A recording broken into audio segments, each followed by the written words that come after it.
All right, so I'll kind of describe again how I moved in 2020 from being right-wing nationalist to communist again,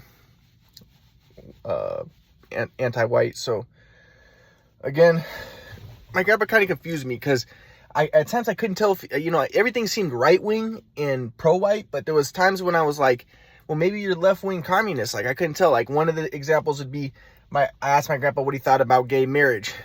My grandpa was like, well, I think that making it illegal could be a concession. Making it legal could be a concession. And, like, that's left-wing, like, right? Like, allowing gay marriage is kind of like left-wing communist, like, allowing that kind of, like, sexual freedom. And, like I said, I always thought that the people who were, like, anti-sexual freedom were just white supremacists who just wanted to make white women into baby makers again and all that, right? And maintain the white race. So I was always thought that they were Nazis. But then I probed my grandpa more, and he's like, well, because, any relationship is self-confirmatory. Because it's based around the illusion that there's a self and another, and that there's a relationship. This is according to my grandpa. So he's like, but, homosexual sex, according to my grandpa, could be just as self-confirmatory as heterosexual sex. And my grandpa would say that there's a lot of heterosexual couples that just use each other for masturbation and self-confirmatory behavior. And my grandpa would say that the key is not to have a relationship, but to have a mutual participation in something larger than yourself, like, in inquiry and stuff like that. And the relationship is just a byproduct of that. So my grandpa was like, so there's, a heterosexual relationship is not necessarily better than a homosexual relationship. And I remember one time I asked him what he thought about what the apocalypse meant. And I talked about how people say the apocalypse, women are not going to be married to men anymore, and there's going to be homosexuality and stuff like that. And my grandpa was like, yeah, well, that's a beneficial thing, because the idea is that people are starting to realize that relationships are an illusion. But my grandpa would be like, but then what they do is they try to go for more. They try to go for other relationships. Like, a woman will divorce her husband and try to seek relationship with someone else. But my grandpa would be like, but that doesn't lead to happiness. My grandpa would be like, what leads to happiness is mutual participation in the flow and inquiry and expanding your awareness, and non-self-confirmatory behaviors, because expanding your awareness is, expanding beyond yourself. Whereas, like, relationship would be more, being absorbed in the self. Like, just another example of that would be like, I asked my grandpa, like, what he thought about, Mormons and all that. And my grandpa was like, he thought that Mormonism was a kind of a form of self-confirmatory behavior, like he saw most religion. But again, like, this made me think that my grandpa's anti-religion, and I always was anti-religion, and I like this because I was like, yeah, religion is white supremacist, and it, maintains the status quo. And I was basically a Marxist communist, and I wanted the status quo to be destroyed, and I wanted the white people to mix, and because I saw myself as Jewish, and I was against the white people, especially the Aryans. And I thought that religion maintained division, and it maintained white supremacy. It's about, like, a lot of religious people are for, like, the death penalty and for jail, and against sin, quote unquote. And when I was a communist, I'm like, yeah, well, sin is just a byproduct of white supremacy, because stealing is just due to white supremacy and the bourgeoisie and the proletariat, and it's just all, I had more of the victim mentality, right? And I saw myself as Jewish, and I wanted the black people to mix with the white people, and I saw religion is maintaining the status quo. So my grandpa would be like, yeah, Mormonism is a form of self-confirmatory, because my grandpa would be like, my grandpa gave an example, like the Mormons, he said a lot of them, they have, like, storages of a lot of food. So my grandpa's like, yeah, the Mormon religion is based around and he said, my grandpa would say, even a lot of Christians and a lot of religious people, even Muslims and religious people in general, their whole MO is to try to save and protect the self for an afterlife. And my grandpa would be like, but the self is an illusion. And there is no self. There is no thing. So my grandpa would be like, so, and you see this in the fact that, like, a lot of Mormons will stockpile a lot of supplies for the apocalypse or for, that type of thing. Because my grandpa said that they're obsessed and absorbed in the self and the protection and the promotion and preservation of the self. And my grandpa would be like, but, you want to transcend the self. But when I was a left-wing as communist, I like those ideas, and I kind of appropriated them, but I appropriated them in the sense that I'd be like, yeah, they should transcend the self. Religious people should transcend the self. So, and a part of that would be race mixing. So white people, stop trying to stop trying to protect and promote yourselves and start to race mix. And because, if you're just absorbed in the self, that's not the flow. So, but ironically, that was my dualistic self-confirmatory consciousness, where my ego, I saw myself as Jewish and I wanted to defeat the white people. So I thought that I was transcending the self, but really I was still absorbed and stuck in my own self. But as my grandpa says, there is no formula for the flow. There is no formula for transcendence. And if you try to transcend the self, you're not transcending the self, because the self can't transcend the self, right? But anyways, so again though, so these types of things make me think maybe my grandpa's a leftist. Maybe he's a communist, kind of like me, but at the same time he's not a communist, because he's talks all about this, he really seems like he's not a communist. He's against welfare and all this stuff, and he always seems like he's not one. I'm trying to I had something in my mind, just another example of this, but oh yeah, another example was, asked my grandpa what he thought was the meaning of the Trojan horse. And my grandpa was like, well, we listened to a lecture on it. And my grandpa was like, well, the horse could represent an immortality project, the desire to save and protect the self, because the people who let the horse into their city, they let it in the city because they were told that this horse would save their city. Like it was a good luck charm. So they brought it into the city, but then it ended up destroying them. And my grandpa was like, yeah, this is the idea that when you try to save the self, you destroy the self. And that's the irony, as Jesus said, apparently, he who's willing to save his life he who's willing to lose his life for my sake will find it, but he who's willing to lose his life will save it. For my sake will save it, right? And my grandpa interpreted that as, yeah, when you transcend the self into the flow, into higher consciousness, the flow and transcendental consciousness and stuff, then you're saved, right? So again, these are, but but at the time, I was like, well, what is he talking about? When he's talking about transcending the self, is that race mixing? Should we open up borders and all race mix and not worry about trying to preserve the self, the white race? And that would make me go back to my default of wanting race mixing. But I ironically didn't recognize that it was because I was Jewish and I wanted the white people to mix. And I was like, oh, well, no, I just want race mixing and I want open borders and stuff. And I'm a leftist communist because I have transcended the self, like my grandpa teaches. My grandpa teaches to transcend the self, and that's what I'm about. Woo! But I didn't realize that I was actually stuck in the self. I didn't really transcend my ego. So I'm going to get more into that later. But my point, though, is... my grandpa, he was kind of moving me toward the right wing, but then at the same time, when you would talk about transcending the self, I'm thinking black people and brown people, they tend to have a lot of self-confirmatory behavior. They tend to be very sexual, hypersexual, and, and they tend to be more violent. So yeah, they don't transcend the self. So maybe we should have borders. So I would go back and forth. When I would go from a leftist communist to a right-wing nationalist. And like I said, when my grandpa was talking about well, maybe gay marriage could be a concession. It could be allowed because some gay people don't have self-confirmatory sex as some heterosexual couples. So, but it seems like that's leftist communist. But if you look deeply at it, it's well, my grandpa's still kind of against sex. He's saying sex is self-confirmatory because it's stimulating sense perceptions in your body, in your gonads, which confirms illusion that you're a separate self.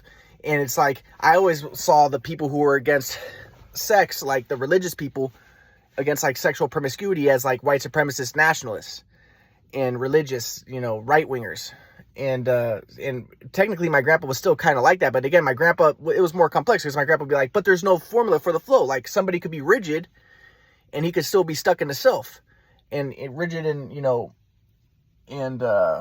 prude, as opposed to someone who's very sexual and promiscuous, and that person can get himself in trouble and he can get into the flow by recognizing the limitations of sensuality, or that person can really lose himself in his sexual escapades and he could actually get into flow. There's no formula for the flow. So again, my grandpa, it's very complex, but my point is, I was kind of like, what are you, Grandpa? Are you right wing? Are you left wing? I can't tell. And when my grandpa first, when Trump first was running, my grandpa really liked Donald Trump. And I was like, oh. So I was like, oh, okay, cool. Well, this is like confirming what I always believed. My grandpa's a white supremacist right winger. And when someone asked my grandpa, like, why do you like Trump? My grandpa was like, well, my grandpa would always talk about, like, you have to serve an apprenticeship to money before you can use money in a way that's beneficial. And my grandpa's like, well, Trump is a successful businessman, and that he's shown competence, and if you've gotten to that level, you have a lot of competence, and you have so again, my grandpa was like what I always thought, like, he always blamed the victim and he always extolled the victor. And when I was a communist, I'd always be like, it's just privilege, and I wanted the race mixing, and I'm like, no, it's just privilege and it's not fair. But my grandpa, I always felt like he's always trying to see everything as fair, like, the victims kind of deserve it because they kind of create their reality. You got to take responsibility. And there's always, like, even now I recognize, like, yeah, there's always a proponent of that. There's always a aspect that people do create their realities in a sense, and maybe even, like Dr. Horace says, maybe completely, who knows. But my point is, my grandpa would be like, yeah, Donald Trump, he's very successful, and, he's really shown himself to be a great man. And, so, I mean, he's done great things, and that, that shows that he has skills, he has assets, and that could show that he could be a good leader. So I was like, okay, yeah, my grandpa's a white supremacist right winger. And my grandpa's also like, yeah, and also he's rich, so he doesn't have to depend on donors, so he can drain the swamp. But when my grandpa would talk about that, again, I thought, like, oh, he's talking about the Jews, he's talking about the cabal and stuff, which my grandpa would talk about. And I always didn't like, when I was a communist, I didn't like when my grandpa would talk about, like, the Illuminati or the cabal or the draining the swamp and stuff, because I always saw him as being against Jews, but I was always like, no, the white people are the bad ones, and the Jews and the people of color are the good ones. And my grandpa's just a white supremacist who wants to drain the swamp of the race mixing, cabal or whatever, right? Or the cabal, from what, I wanted to protect the Jews. I saw myself as Jewish, right? But then this is a thing that kind of, but then when I went to visit my grandpa was living in Malibu, but then he moved to Washington, and I went to visit him, and my grandpa, at this point, he was very anti-Trump, and this was like around 2019. But my grandpa was like, yeah, well, my grandpa was like, Donald Trump. I said, well, I like Donald Trump, because at the time I was like, yeah, he's, in my mind, I'm like, he's helping the white race, he's building the walls, and there's a race mixing agenda, and there's an attempt to destroy the white race, and I'm like, Donald Trump is like, he's not a bad guy. I'm like, this is kind of good. But my grandpa told me that he thought that Donald Trump was really a leftist, but he was just pretending to be right wing. And I was like, what?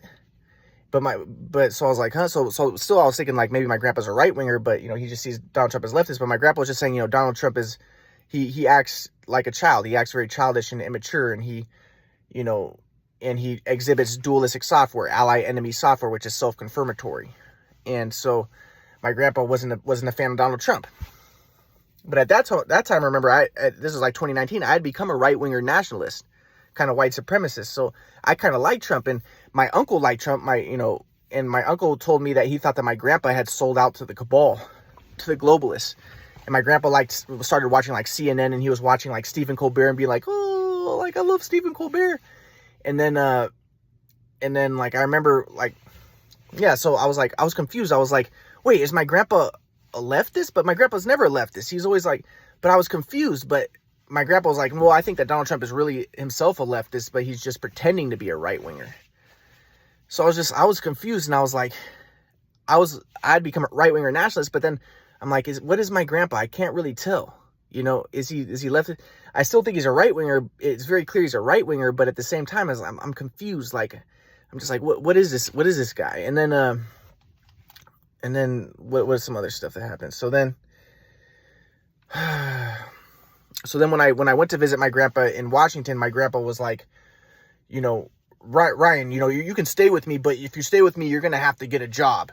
And then I was like, I was telling my grandpa, I was like, but Grandpa, I discovered the theory of everything. I discovered the quadrant model. I can get this stuff really big. Can you, Mom and Dad, can people just help me, support me, and help me get this stuff big? Because I really discovered the theory of everything. This is big stuff.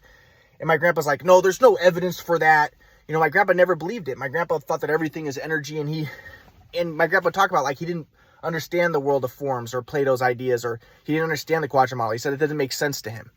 And because I don't think my grandpa understands reality. Reality is a quadrant pattern. Reality is that this reality is a reflection of the quadrant pattern, and of, as Plato said, the world of forms, and there's one main form, which is a quadrant.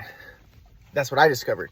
But my grandpa didn't understand that. He didn't understand Plato. He's like, one of my guys like, oh, everything's energy. It's all energy. And I think it's a quantum fluctuation, and it's more or less random, but, it's just everything's energy, and there is no God. There is no supernatural things, but people can tap into the energy, and they can, like Jesus did, and he can manipulate the energy, but there is no separate God, because that's dualistic software, and everything is just energy, and also God is also the evolutionary process of the energy, because, atoms turn into molecules, and molecules turn into cells, and cells turn into life. But what comes after life? Well, that's the evolutionary process toward what comes after life. And that's what Teilhard de Chardin talks about. Teilhard de Chardin's like a modernist New Age Catholic guy, right? And he's like, and it's moving toward the omega point, like, like Sri Aurobindo talked about. And that's what God is. There is no separate God. God is energy. And so, God is like the ocean, and you're like a wave, but that's not even what Dr. Hora taught. And I'm going to get to that. That's what kind of started to, I'm going to get to when I went to Washington. It was when I started reading Dr. Hora's books at my grandpa's place in Washington. And that's when I started getting a better understanding of what existential metapsychiatry was. But so I was just like, no, Grandpa, the quadrant model is the theory of everything. And I was like, and also the idea that everything is energy, that's not even necessarily true. And that's just New Age, whatever. That's New Age conjecture. That's not even necessarily true. It's just weird. But my grandpa's like, no, you don't understand it. And I remember one time my grandpa's like, well, you're never going to understand it. You don't understand it. You're never going to understand it. But I'm like, no, I do understand it. It's just, I don't think it's true. I don't, but, and again, but my grandpa would be like, well, I don't believe it. It's just my framework of understanding, so, so I went to like I said, I was at my grandpa's place in Washington. And then my grandpa was like, you need to get a job. And my grandpa kept on talking about, like, synergy and, his idea that life is an anti-entropic reordering function. And remember, I always thought that this was right-wing, white supremacist type of stuff, like his thinking that work is so important. Like, you got to work, because if you're involved in creative projects, then you transcend the self. And I always saw that like this like obsession with working hard and going all out, and, creativity and all that is like a white supremacist type of thing. Because when I was a Marxist, it's like, no, you want to, like, destroy the system that you think is, like, corrupt, as opposed to, like, work within it, right? But my grandpa would be like, no, you don't want to destroy it, because that's dualistic software. You want to just, just be in the flow. And as Sojourner Truth did, she wasn't an activist. She just sought the truth, and therefore slavery couldn't hold her. So but again, I thought that he was just a white supremacist, and just wanting to maintain the status quo. And I'm like, another thing my grandpa taught was, like, it's an idea, like, just take responsibility for everything. And one of his things is like, yeah, you can't change other people. The only thing you could change is yourself. And I'm like, and that's when I wanted to talk to my mom and dad. Like, I'm telling my grandpa, I want to talk to my mom and dad and stuff. But my grandpa's like, well, you have ally enemy, you express ally enemy software because you're still dependent on them. And only once you get a job and you become independent and you no longer depend on their money, then you can be independent, and you can transcend dualistic software, because you won't have ally enemy software anymore, because then, if they do what you want, then they're your allies. If they don't, then they're your enemies. And, so once you transcend that software, then everything's going to be okay, and you'll be in the flow. But, until then, you're going to be in so you can't change them. The only thing you can do is you can change yourself. You can upgrade your software and all that. And I'm like, in my mind, like, he was the one who created this horrible situation, because my mom and dad wouldn't talk to me. They hadn't talked to me since high school. I wanted to talk to them and see them. But it was even in high school when he had that idea of independent thing. He was like, in high school, it was a shoot away machine. That was the problem. But my grandpa came in and he was like, well, I think the problem is what Ryan really wants is he wants independence. He wants to be independent. And that's why he's having problems with his mom and dad, because really he resents them, because he's still dependent on them. And this is common. This is common among kids. And he just wants independence, and that's why he's having difficulties with his parents. So what we should do is we should make Ryan independent, and we should throw him to the side, and he'll live with me, and I'll keep him away from. And so then my mom and dad are like, yeah, keep him independent. We want him out of our lives. We hate him. But the thing was, it was all because of the shoot-away machine. It was the shoot-away machine messed up my shot. If it wasn't for that, none of that would have happened. My mom and dad were always there for me. They did everything with me, and they were always happy with me. The only problem happened was when the shoot-away machine messed up my shot, then my mom got really upset. My dad was upset. We were trying to fix it, and it led to problems. But my grandpa misdiagnosed it like, oh, Ryan just wants independence. That's not the case. That wasn't what was the problem. The problem was a shoot-away machine. I didn't want independence. I needed more help, and I wanted love, and I wanted, support, but, he made things 1,000 times worse, and he made an environment that was very damaging to me. This whole, make Ryan independent, that he would say, well, I catch pearls of swine. They didn't understand. But no, he also, then they interpreted it as, okay, yeah, let's make Ryan independent. Let's throw him to the side. Let's be neglectful. Let's be dismissive of him and all that. So my grandpa made things 1,000 times worse for me. And so when I went up to Washington, my grandpa's like, yeah, Ryan, reality is an anti-entropic reordering function, and and so long as you're not working and not involved in the entropy or in the synergy of the universe, then you're not aligned with the synergy and the order of the universe, then you're going to have problems, and you're going to be an ally enemy software because you're dependent on your parents, so you need to get a job. And I'm like, Grandpa, I don't want to be, you're trying to make me independent of my parents. That's not what I want. I want to talk to my parents. I want to see them, and I want support. I discovered the theory of everything. I need support. I need love. I need care. I need help. But you've made things so much worse because they've interpreted this as like dismiss him, throw him to the side, and treat him poorly and treat him disrespectfully. So this is a crazy thing. Then my grandpa was like, well, you think you deserve respect. And I'm like, yes, I think I deserve respect. Yes. I discovered the theory of everything. He's like, well, you think you deserve respect. That's self-confirmatory, because, respect is self-confirmatory. So long as you want respect, you're still focused on the self as opposed to transcending the self. And, you think you're entitled, like he's trying to make me out to be a narcissist or something. Like, you think you're entitled to respect. And I'm like, no, I was like, I don't think I'm entitled to respect. I just know that I discovered the theory of everything, and I want to be treated accordingly. I discovered theory of everything, and I don't want to be treated with disrespect.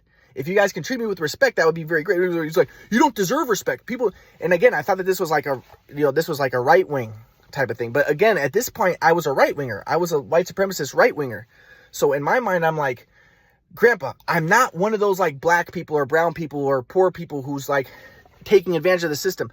I really discovered theory of everything. If I didn't discover theory of everything, I might be working right now. I would be doing that stuff, but I really discovered theory of everything, and I need support.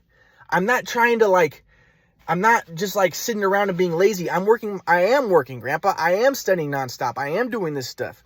But my grandpa didn't believe that. He didn't believe in the quadrant model. As you said, he thought it was bullshit. And when I told him it was a theory of everything, he said, there's no evidence. He said, if it was a theory of everything, then people would be talking about it. It would be in the news and stuff. And again, when I was a left winger, I would be like, yeah, well, that's because, the capitalist system and, reality, it's not fair. The reality is not fair. And, but at this point I was like, no,